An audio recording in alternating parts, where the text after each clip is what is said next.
Bienvenidos de vuelta a todos y todos en este café número 48 de este ciclo de Un Café con el CEPI, que intenta ser un espacio de reflexión, de análisis, de diálogo, de escucha, sobre diferentes conceptos que vamos abordando, repensando las relaciones internacionales y también, como vimos en esta semana, muchas de las cuestiones internacionales también implica el abordaje de temas nacionales, como vimos ayer, las tensiones sociales, económicas y políticas en torno a la pandemia, la cuarentena y las diferentes situaciones en el país, en Argentina. Hoy vamos a tener el abordaje desde una visión de seguridad ciudadana. Vamos a estar con Nicolás Dalorzo, él es licenciado en Ciencias Políticas, magíster en Políticas Sociales y doctor de la Universidad de Buenos Aires en Ciencias Sociales. Así que tiene toda la carrera hecha tanto en ciencia política, en políticas públicas y ciencias sociales. Se ha especializado en estudios de políticas sociales y de políticas de seguridad pública. Es investigador del programa de estudios de control social del Instituto de Investigación Gino Germani, forma parte de la carrera de investigador científico del CONICET, es profesor adjunto a cargo de la asignatura Estado y Derecho de la carrera de Ciencia Política. O sea que, como ven, es un gran académico, un gran profesor, y estamos muy contentos de que esté con nosotros. ¿Cómo estás, Nico? Bueno, muchas gracias. Yo estoy muy contento de estar acá. Y muchas gracias, Luciana, y a todo el equipo por la invitación. La verdad que es un placer. Ahí estás, Nicolás, con tu té, que Sí, sé que te lo fuiste preparando muy bien. tengo un té, Y tengo mi teterita, no sé si es muy, divina, ¿cómo se china. dice? Es para Irreverente Ignacio en el café Villarán. del CEPI prepararme un té, pero bueno, acá estoy. Está perfecto, cada uno toma lo que quiere, justamente es un lugar totalmente plural e inclusivo, y sobre eso también vamos a ir hablando hoy.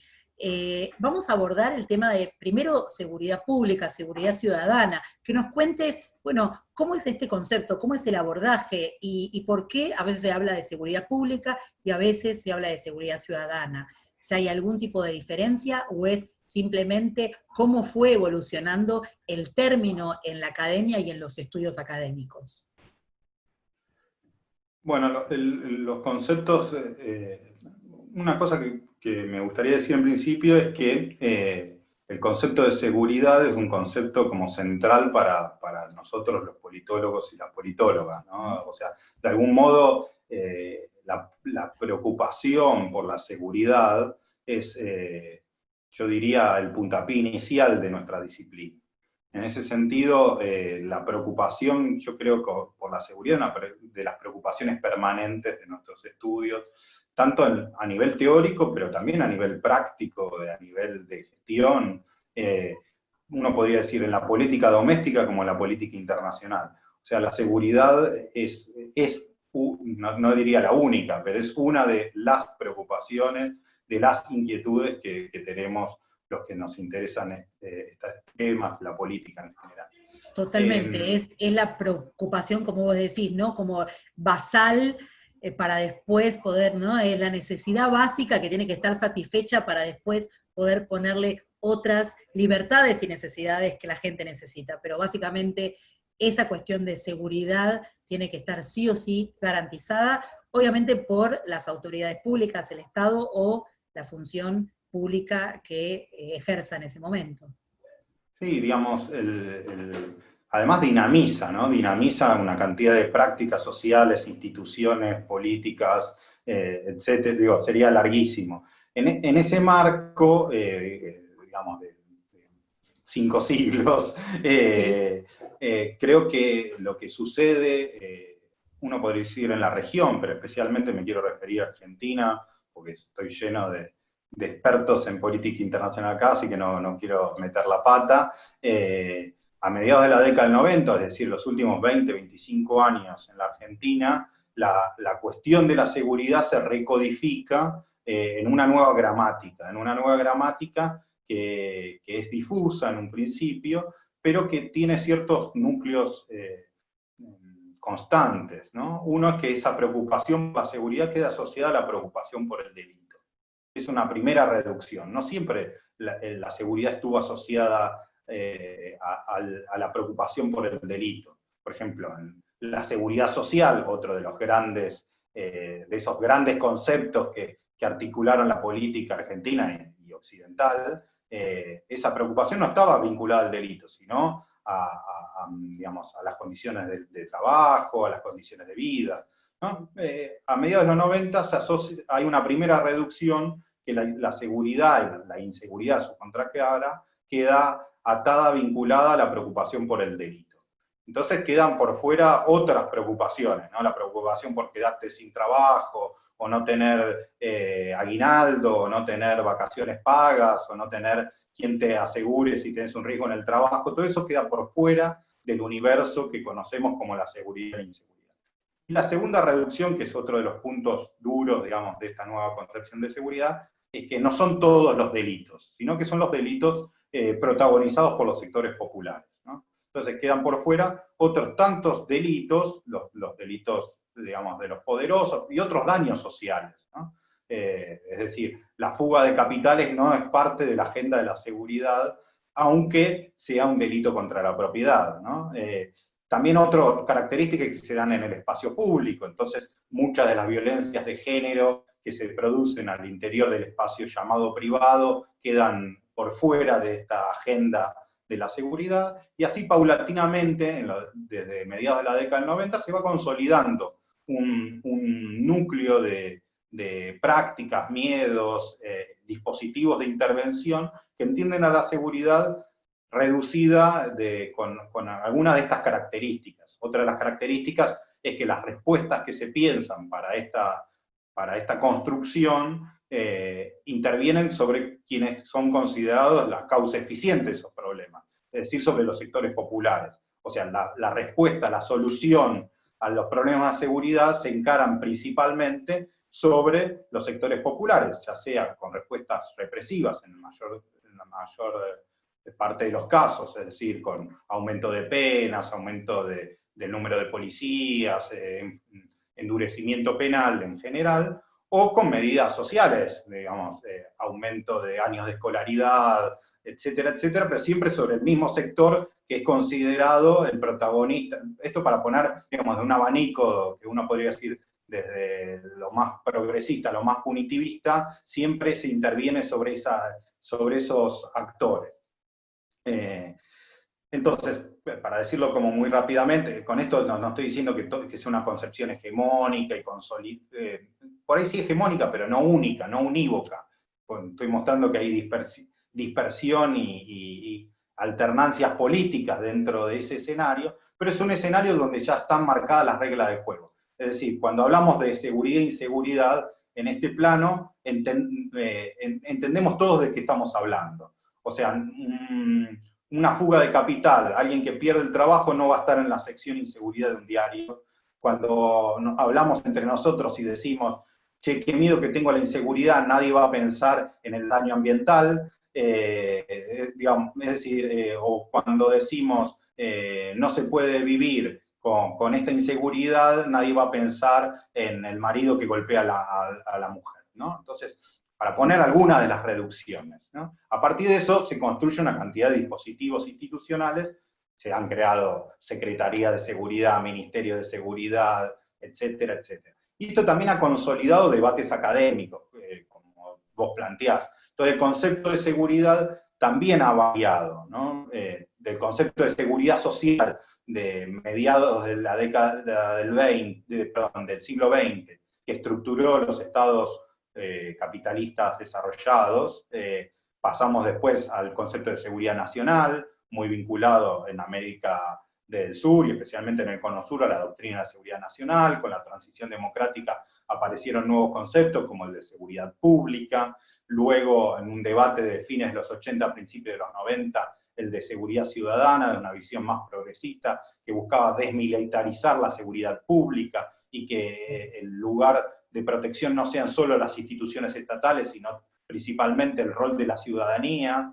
Después, al calor del debate a nivel de Naciones Unidas, el concepto de seguridad humana, traído por Amartya Sen, discutiendo otros problemas, pero ampliando muchísimo otras dimensiones que estaban perdidas en este debate. Es decir, se han sucedido diversos conceptos, ¿no?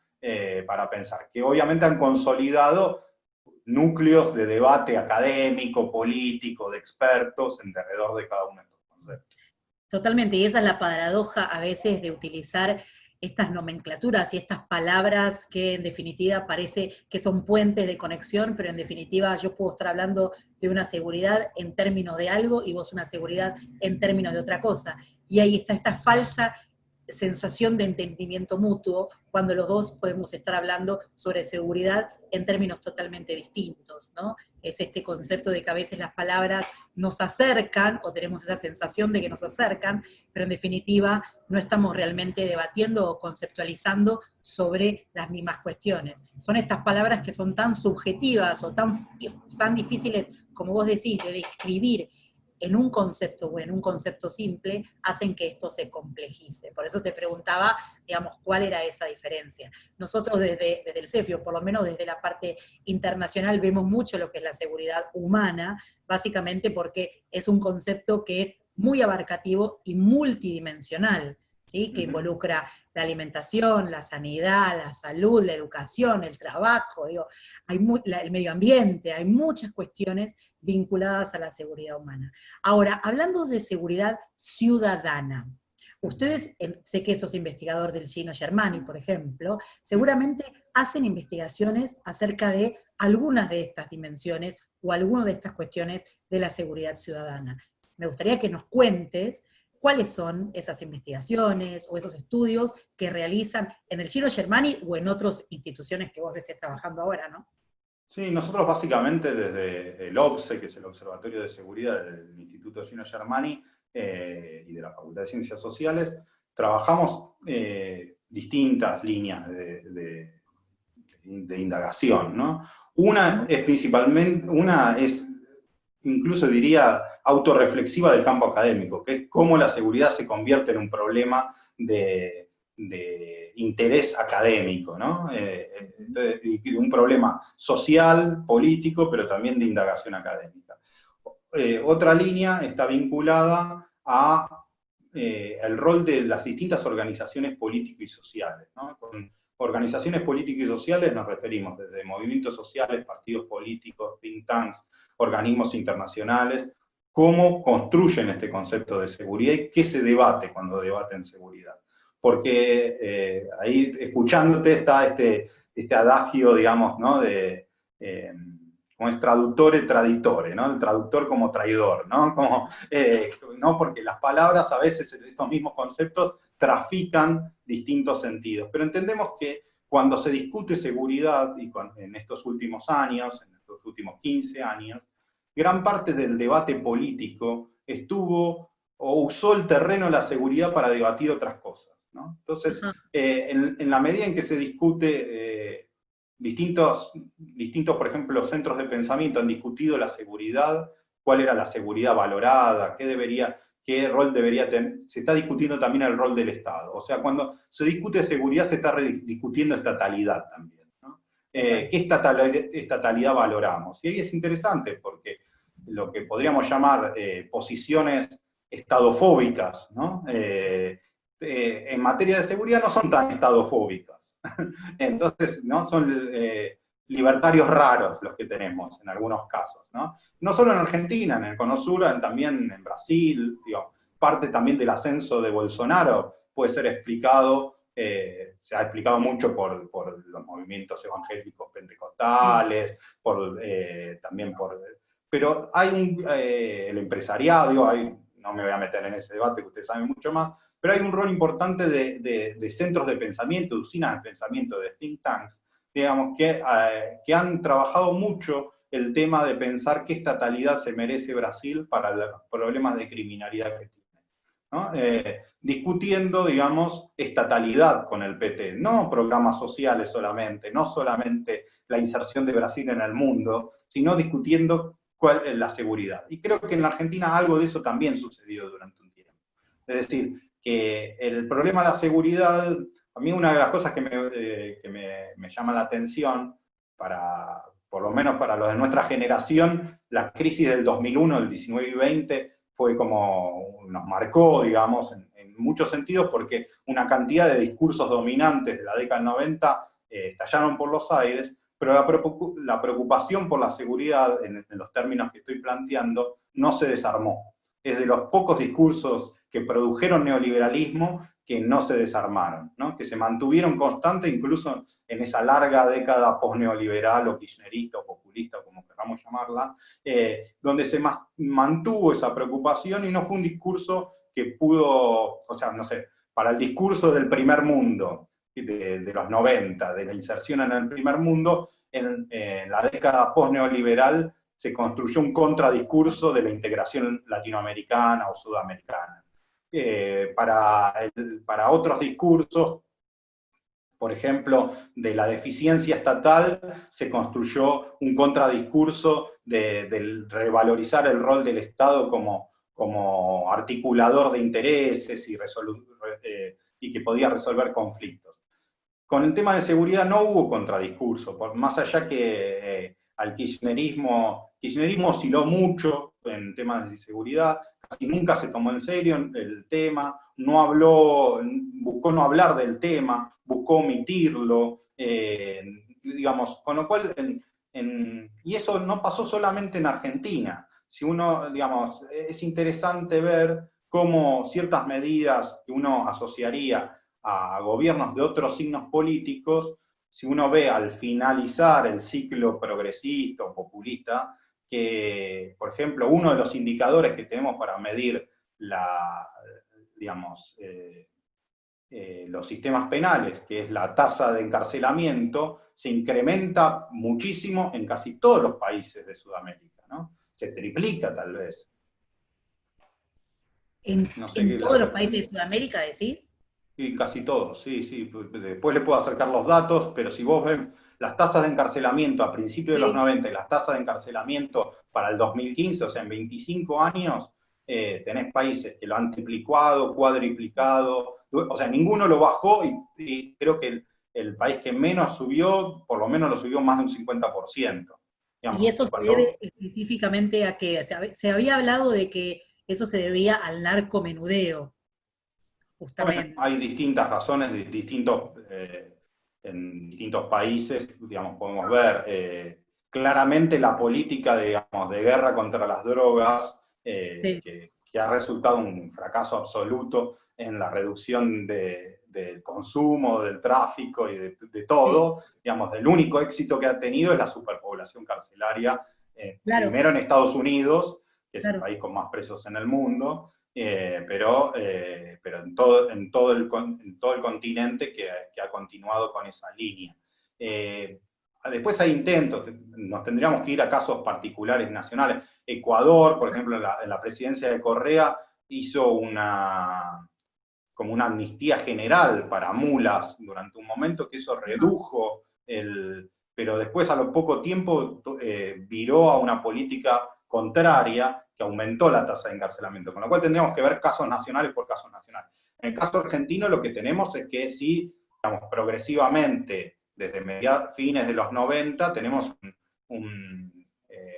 digamos, lo que se vuelve mucho más restrictivas son las distintas medidas alternativas a la prisión. Entonces la prisión termina siendo la única medida y tenemos claramente el 2004 con el incremento, digamos, de las penas del Código Penal a partir del caso Bloomberg, votado prácticamente por unanimidad, no es por unanimidad, pero la mayoría de todos los partidos políticos de representación parlamentaria, que hicieron un desastre con el Código Penal, digamos, eso llevó a un incremento altísimo de las tasas de encarcelamiento.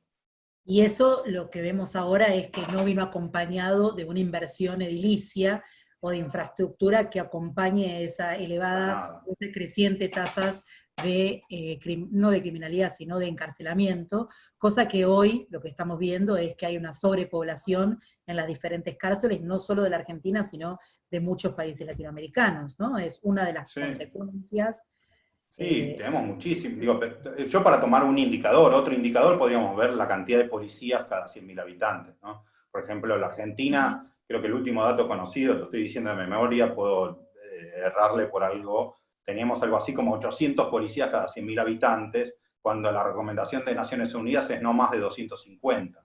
Digamos, o sea, tenemos el promedio de la Unión Europea es de 300 policías cada 100.000 habitantes, nosotros tenemos más del doble.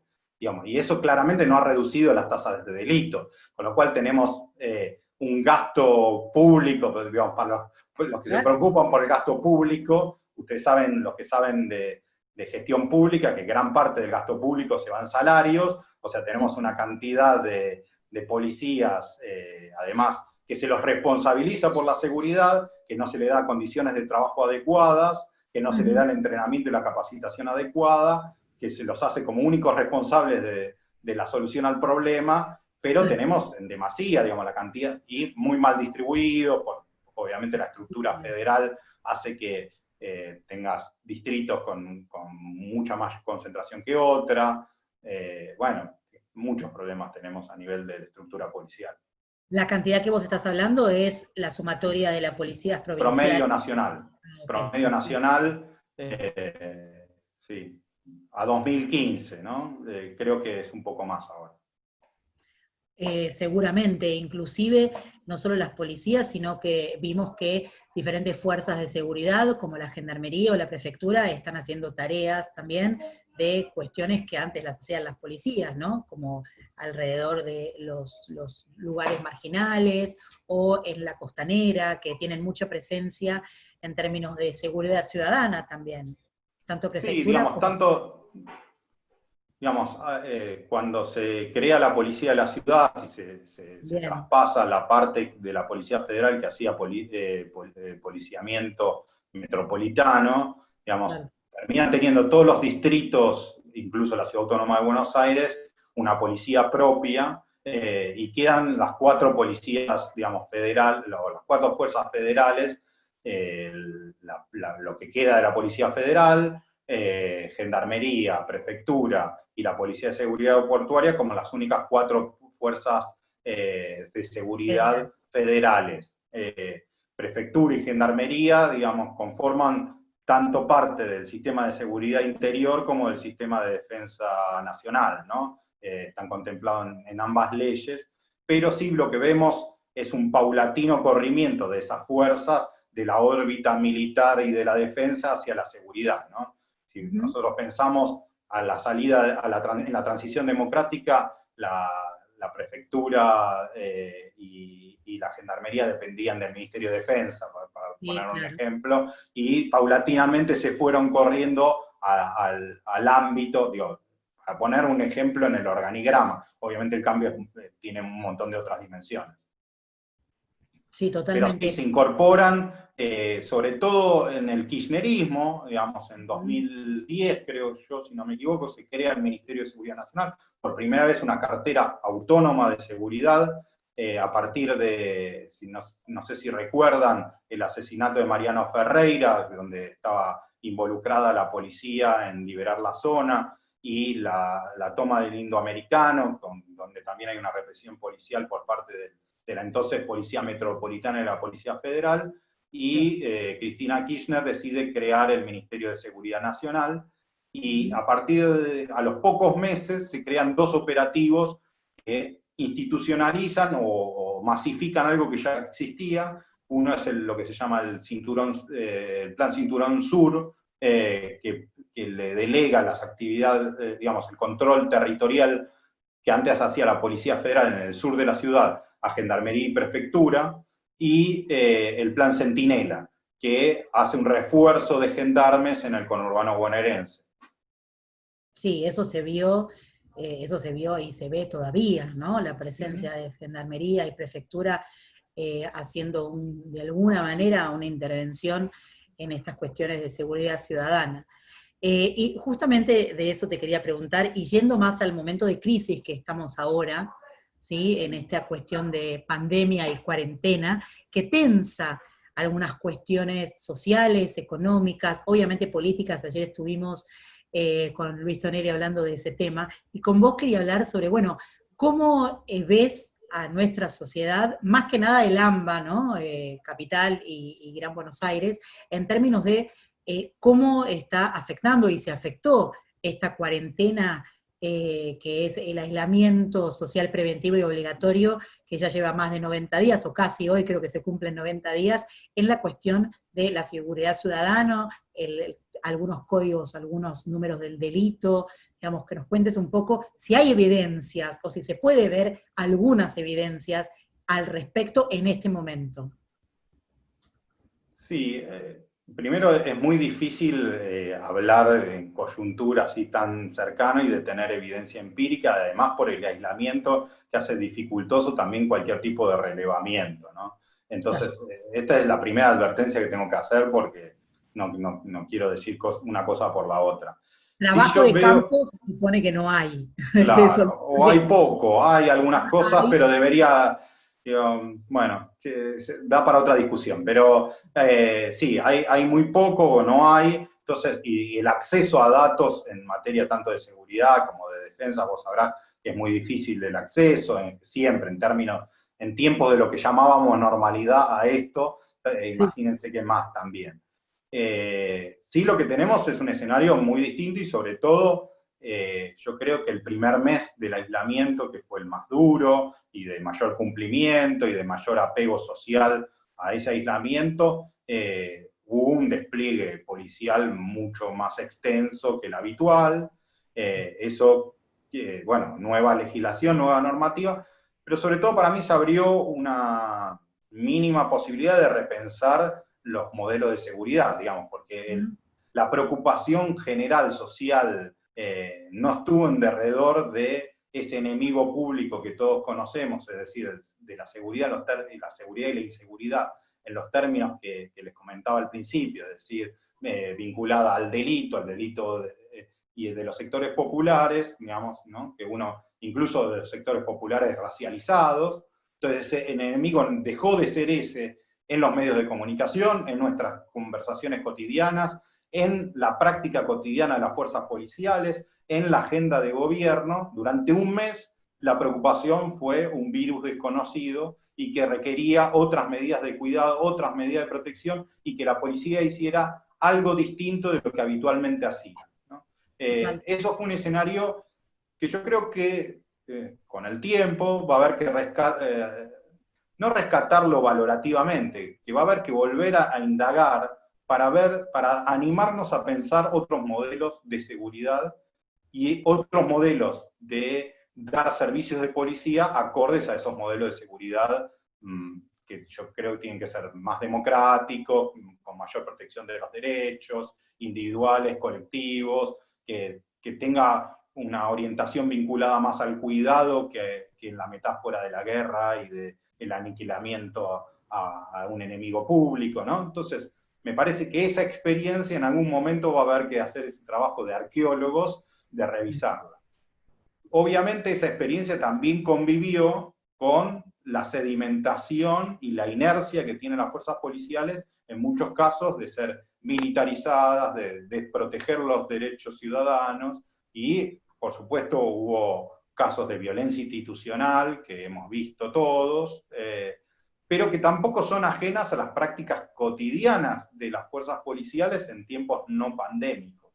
Y también hubo delaciones por parte de los vecinos llamando a los números que incluso el gobierno y el Estado habilitaba para denunciar a tu vecino si no cumplía digamos, existe lo que algunos autores hablan del punitivismo de arriba y de abajo, ¿no? Un punitivismo social y un punitivismo más institucional.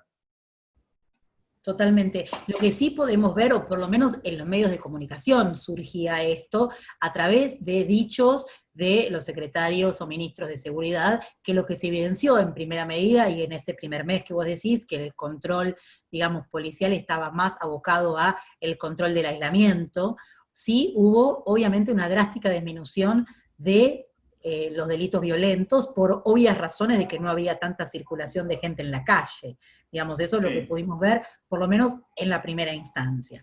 Lo que sí también se hablaba en los medios de comunicación o se evidenciaba en algunas cuestiones, también estuvimos hablando acá con la doctora Laura Mazón sobre el tema de la cuestión del femicidio y la violencia contra las mujeres y la violencia de género, el tema de que si se podía evidenciar altas o subas en las tasas de femicidio, cosa que ella dijo que empíricamente no se podía demostrar eso, que sí lo que se puede demostrar, por lo menos hasta ahora, es que hubo mucho más llamados a los teléfonos habituales para las denuncias contra el tema de violencia de género y violencia intrafamiliar, pero que ella no veía, por lo menos empíricamente, una mayor o un crecimiento en las tasas de femicidio. Pero de alguna manera, lo que nosotros también vemos es que no hubo crecimiento, pero tampoco hubo disminución, y sí hubo disminución de otras variables violentas que están ligados a la criminalidad urbana más que nada, que no tienen que ver con la violencia intrafamiliar. Entonces, de alguna manera, que no haya aumentado y que no haya decrecido, también es un dato importante en la cuestión de violencia intrafamiliar y violencia de género. No sé si vos lo ves así, o si tenés alguna otra información. Sí, a ver, el tema de datos en materia penal y criminal es todo un gran asunto, ¿no? Está lo que se conoce como la cifra negra, digamos, cuando se habla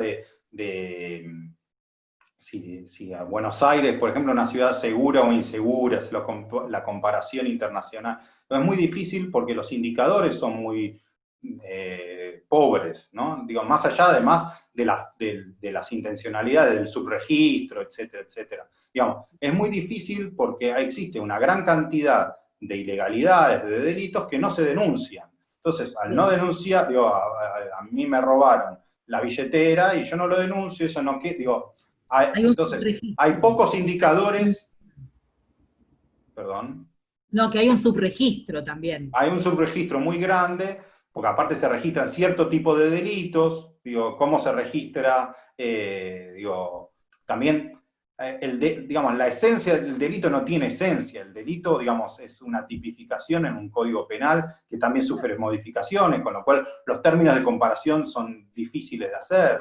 O sea, tenemos un montón de problemas metodológicos para medir. Totalmente. Uno de los indicadores que se utilizan, porque es de los que menos cifra negra tiene, son, por ejemplo, los homicidios dolosos. Los homicidios dolosos, digamos, es muy difícil esconder un cadáver, genera problemas de sucesiones, con lo cual hay una cantidad de elementos que... pero tampoco eso es un indicador, digamos, es un proxy. Es un proxy.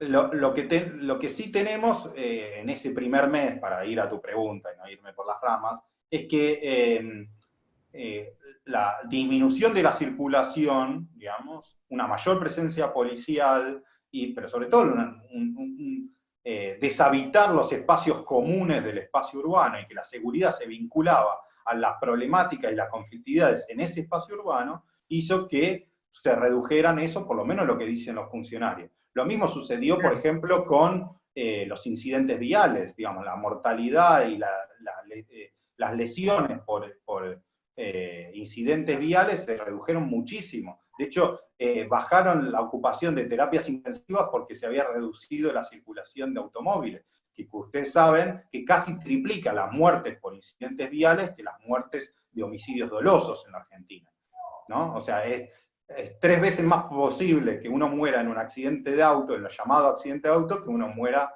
en un homicidio doloso en la Argentina.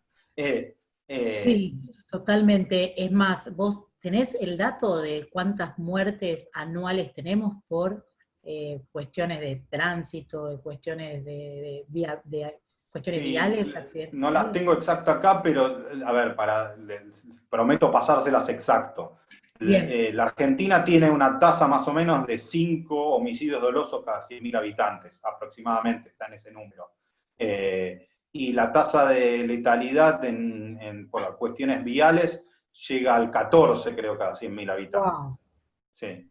14. Con lo cual, digo, también eso muestra la selectividad de nuestros miedos, ¿no? porque Total, bueno, uno, o por lo menos en la difusión mediática, uno tiene mucho más miedo morir en un asalto, digamos, que morir en un incidente vial. Y más si uno si desagrega esa cifra. Por ejemplo, la tasa de homicidio doloso, en su momento hacía un informe muy interesante la Corte Suprema, que casi un 40% de esos homicidios dolosos se producían entre personas que se conocían previamente. O sí. sea, entonces, ¿por qué? Porque estaban ahí todos los femicidios, porque estaban ahí todos los ajustes de cuentas, porque estaba toda la violencia intrafamiliar. Digo, hay un porcentaje muy importante de los homicidios dolosos están vinculados a gente que se conoce previamente. No es que una persona arrebatada de su violencia porque no le pudimos dar, no estoy diciendo que no exista, estoy hablando en términos estadísticos, ¿no? Por Sí, supuesto sí, que sí, todos conocemos algún caso o escuchamos de una primera fuente que porque no le quiso dar las zapatillas le pegó un tiro a alguien desconocido. Pero si uno va a los términos empíricos, eso, la incidencia es muy baja, por lo menos en Argentina, en Buenos Aires.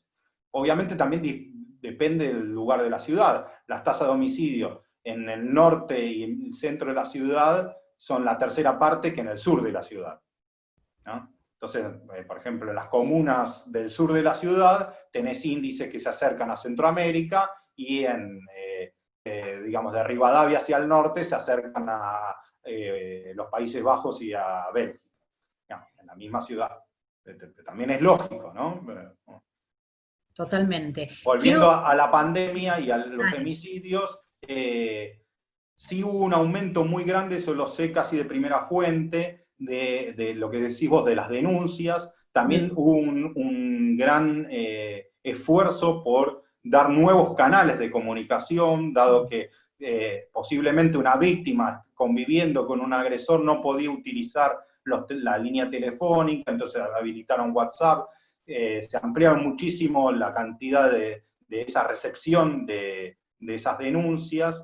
Datos concretos se están sistematizando, con lo cual, pero la primera información que yo tengo es muy cercana a la que decís vos, digamos, donde mostraría que la violencia letal contra las mujeres es una constante aún en escenarios como estos, con lo cual es muy preocupante porque veníamos de tasas altas. sí, aún en momentos como estos, y por ahí más en momentos como estos, que el victimario y la víctima conviven 24 horas en el mismo lugar Claro. y es más difícil tener esos momentos o espacios a solas.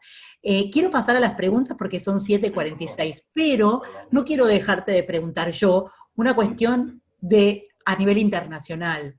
Nosotros vimos que hace poco, y también, bueno, esta semana hubo unos sucesos de violencia de autoridad policial en Estados Unidos contra un afroamericano, George Floyd, que lo que hizo fue una movilización masiva, no solo en Estados Unidos, sino en diferentes partes del mundo, inclusive en Londres, en Australia, digamos, en muchos lugares del mundo. Esto generó una conciencia de racismo, xenofobia, contra el racismo, contra la xenofobia, a favor de los derechos humanos, en contra, obviamente, del abuso de la autoridad policial en diferentes lugares. La semana pasada, creo, o esta semana misma, hubo también otra muerte en Georgia. No sé cómo ves esto y si esto puede traspolarse a otros lugares, no solo de Estados Unidos, que sabemos que esto existe hace mucho tiempo, y aparte que evidencia esta pandemia y esta problemática del COVID-19 y la respuesta al COVID-19, diferentes factores que convivían en nuestras sociedades, como la xenofobia, el racismo,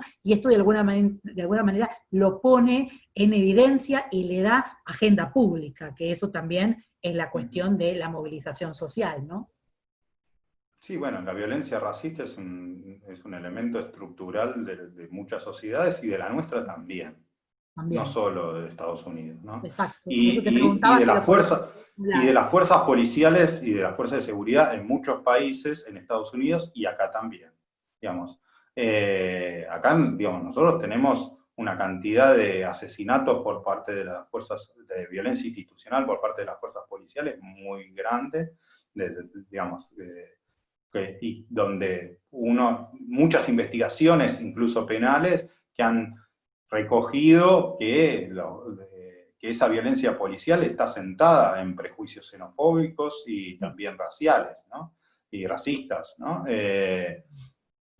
Pero, digamos, a mí siempre me gusta decir que la policía no es los funcionarios policiales no viven en una burbuja, es el mismo racismo, digamos, del vecino que decide cruzarse de enfrente cuando ve un morocho, digo, de un montón de prácticas. Nuestra sociedad, digamos, tiene una gran hipocresía. Yo hace poco, el año pasado, escribí un articulito medio provocador diciendo esto, que por suerte vivimos en un país que no hay negros, salvo en los cajeros de día, salvo en los negros que están dispuestos a venir a matarme, salvo los negros que cobran planes, salvo los negros que cortan las calles, salvo los negros, digo, entonces estamos rodeados de negros, pero tenemos invisibilizado el racismo con el que convivimos. Digo. Busca hacer una provocación, pero decir que nuestro país, digamos, tiene un discurso muy racista, pero muy silenciado, muy bloqueado. Hay un obstáculo también que tenemos los académicos para pensar el racismo. Entonces, hablamos de sectores populares, hablamos de pobres, hablamos de proletariado, pero no hablamos de sectores racializados. Y nosotros tenemos problemáticas muy claras vinculadas al racismo, por lo menos en los temas en que yo me muevo. No, totalmente, por eso te lo pregunté, y por eso te preguntaba si lo podíamos traspolar a otras situaciones de la realidad. Nico, ¿te parece que abramos? Son 7:50, así que hay dos preguntas, uno de Gio y otro de no sé quién, creo que de Johan, que está en el Observatorio de Defensa y Seguridad. Joana, así que si distribuís las preguntas. Sí, tengo dos y ahora me está llegando una tercera pregunta, así que vamos a tratar de ubicarlas. Gio, no sé si querés empezar vos. Me parece que se cayó Gio igual, ¿eh? Bueno, Giovanni tenía una pregunta muy específica que era la situación de Rosario. ¿Sí? La situación de Rosario, sabemos que ahí está Saín como el jefe, digamos, de la seguridad, y queríamos preguntarte, bueno, si tenés algún dato de cómo está la violencia y la situación de seguridad en Rosario, que tanto se venía hablando, de la cuestión tanto del narcotráfico como diferentes cuestiones de seguridad en Rosario, justamente en un momento donde estamos por tener otro aniversario de lo que es la bandera nacional, ¿no? Que sabemos que el presidente no está yendo a Rosario, hoy lo avisaron, que no está saliendo ahora de la Quinta de Olivos, también lo avisaron, pero bueno, yo quería preguntar justamente eso. Bueno, la situación de Rosario y de la ciudad de Santa Fe son situaciones, digamos, son las ciudades que tienen índices de homicidios más altos en el país. Digamos, claramente hay un problema también vinculado de seguridad ciudadana y vinculado al control de mercados ilegales y de mercados ilegales vinculados al tráfico de drogas. Marcelo Saín es el ministro de Seguridad de Santa Fe, que ha tenido, digamos, una participación, digamos, a veces conflictiva, porque ha tomado decisiones de cambios bastante radicales. No conozco de primera mano las últimas situaciones. Sí creo que es necesario digamos, el tema de los mercados ilegales, digamos, la regulación de los mercados ilegales es una de las claves que yo creo para poder pensar sociedades más pacificadas, ¿no? Okay. Y las fuerzas policiales tienen un rol muy importante. Necesitamos instituciones, digamos, los más apegadas a las normas, democráticas y de control ciudadano. Creo que en ese sentido digamos, y Marcelo Saín es un tipo comprometido, digamos, con estas transformaciones, tanto en la Policía de Seguridad Aeroportuaria, en la Policía Bonaerense, digamos, en muchos de los lugares donde ha estado. Yo creo que sería una pena que le cueste el puesto por tomar las decisiones valientes que muchas veces la dirigencia política no se animó a tomar. Porque no en términos personales por él, sino porque creo que si no, la posibilidad de cooptación del sistema político santafesino por estos intereses es muy alta. Totalmente, aparte son intereses que tienen gran poder de corrupción, ¿no? Justamente. Joana, está la pregunta de Johan. Sí, tenemos Johan que tiene una pregunta. Hola Nicolás, ¿cómo estás? Hola, ¿Me escuchas? Sí, claro.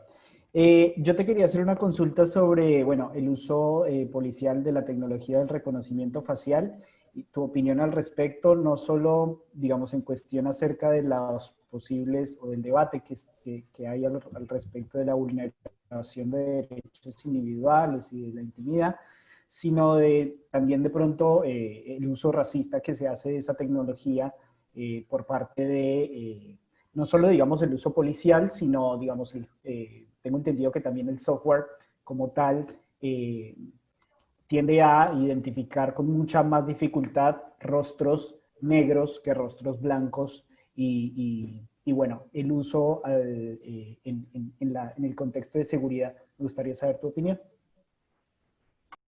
Sí, yo creo que es una de las agendas fundamentales, digamos, que los estados, pero creo que a nivel regional deberían tomar la cuestión de la tecnología vinculado al acopio de información y de datos personales en su conjunto, digamos, tanto por reconocimiento facial como de toda la, digamos, toda la cantidad de datos y de la acumulación de datos, el Big Data utilizado. Creo que son... digamos, estamos acercándonos a una situación que hubiese sido totalmente disparatada e impensada muy poco tiempo atrás.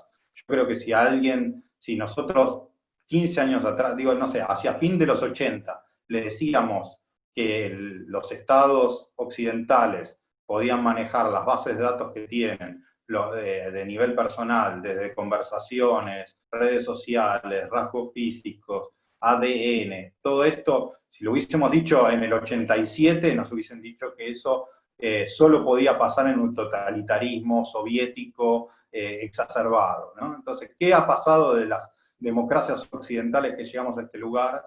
Es una pregunta que tenemos que hacernos. Yo creo que es difícil decir estoy a favor, estoy en contra. Lo que sí creo que tiene que ser fuertemente regulada y que tenemos que también militar desde las organizaciones civiles para poder instalarlo en la agenda pública de debate. Es todo un tema, el tema de la inteligencia artificial, y ojalá nosotros lo estamos trabajando mucho en diferentes observatorios y me parece sumamente importante seguir indagando sobre esa cuestión. Joana, no sé si hay alguna otra pregunta, ya que estamos... Sí, tenemos una pregunta de Ignacio Villagrán. Ahí lo veo. Nacho, querido. Gracias, Nico. Excelente la presentación y aprendimos un montón, como siempre. Te quería preguntar a ver si hay algún dato sobre esta, me llamó mucho la atención esta división entre la ciudad de Buenos Aires norte y sur, como vos decías, Rivadavia para el norte y Rivadavia para el sur. A ver cómo se explican, ¿no? Es decir, son homicidios o es un número más alto de homicidios que se da en un espacio doméstico, en un espacio público, y, digamos, por un lado, si hay información sobre a qué se atribuye este diferencial, y por otro lado, cómo se presentan mediáticamente, es decir, si hay una forma de imaginar este espacio sur como algo distinto, ya sea por la gente que lo puebla, por el crimen organizado, por la presencia de extranjeros, cómo se construye ese espacio sur desde lo mediático. La información que tengo es los informes públicos que hacía en principio la Corte Suprema de Justicia de la Nación y que después lo tomó el gobierno de la Ciudad de Buenos Aires, que son los datos que reúnen las causas por homicidios dolosos. La división no es Rivadavia al norte al sur, lo dije para decir rápidamente, es por comunas, está hecho, las comunas del sur, que son las que concentran los barrios vulnerables, periféricos, villas de la ciudad, es donde concentran la mayor tasa de violencia. Obviamente, el delito nunca es unicausal y tenemos una multiplicidad de causas, como en casi todos los procesos sociales, pero que uno podría asociar a una cantidad de déficits que hay desde el servicio de seguridad pública, digamos que es muy deficiente en el sur de la ciudad, a la presencia de estos mercados ilegales que tienen sus cadenas, no porque el mercado ilegal esté solamente en la zona sur, porque si no se consume merca en toda la ciudad, pero digamos los eslabones más conflictivos de ese mercado ilegal pueden estar en esas zonas, por conflictos digamos, domésticos vinculados al hacinamiento habitacional. O sea, uno podría encontrar una cantidad de elementos que, digamos, que nos podrían ayudar a presentar hipótesis, digamos. Yo no me animaría a decir que es por esas variables, pero sí hay un conjunto de variables que están asociados a esa violencia letal. Sí, sí, gracias Nacho por tu pregunta. Se me ocurre también que la densidad poblacional por ahí es diferente, entonces también es una variable que puede llegar a impactar frente a esto, ¿no? Sí, la densidad yo no sé tanto, pero sí, digamos, el hacinamiento, ¿no? Y la habitabilidad. El hacinamiento sí. Pero bueno, digo, la cantidad de falta, digamos, si bien se ha urbanizado parte de la Villa 31, digo, los niveles de, digamos, de déficit de infraestructura que tiene los que hayan podido estar en la Villa 2120, en la 1114, digo, bueno, en muchas zonas de Lugano, o sea, Soldati, Villa Riachuelo, Barracas, bueno, todas zonas con una cantidad de indicadores similares que, digamos, la fractura de la ciudad no es solo en términos de homicidios. Eso es lo que totalmente. Nico, para terminar me gustaría preguntarte, quizás te voy a hacer una pregunta que parece corta y por ahí es muy larga, pero digamos, ¿cuáles para vos serían, desde el abordaje de la seguridad ciudadana, los mayores desafíos que nosotros tenemos, más que nada en Capital Buenos Aires y AMBA, respecto a la pospandemia? Qué difícil. No, si lo sabés, digamos, por lo menos para sí, reflexionar digo, desde creo que hay, el abordaje, ¿no? uno podría plantear como dimensiones, ¿no? Una Claro. dimensión está vinculada a lo policial, creo que hay mucho que hacer en el ámbito de lo policial, creo que hay mucho también por hacer en materia penal, digamos. Otra dimensión creo que es fundamental, está vinculada a lo social, ¿no? Las condiciones sociales en general, socioeconómicas en general. Y yo creo que también a nivel, digamos, de ciudadano, ¿no? A nivel ciudadano. Digo, nunca vamos a tener una policía respetuosa de los derechos humanos, no racista, si tenemos una sociedad que es racista y que está dispuesta a violar cualquier tipo de derecho humano, ¿no? Entonces, me parece que al menos esas son las dimensiones. Después hay problemáticas específicas.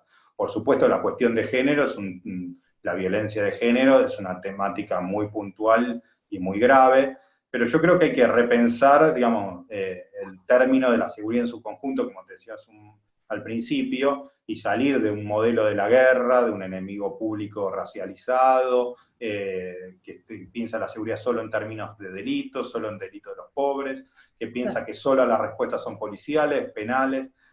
Digo, todo eso creo que hay que reconfigurar y dar de nuevo. En ese sentido, digo, ahora en términos concretos depende del ámbito en el que estemos, siempre se pueden hacer reformas puntuales, digamos.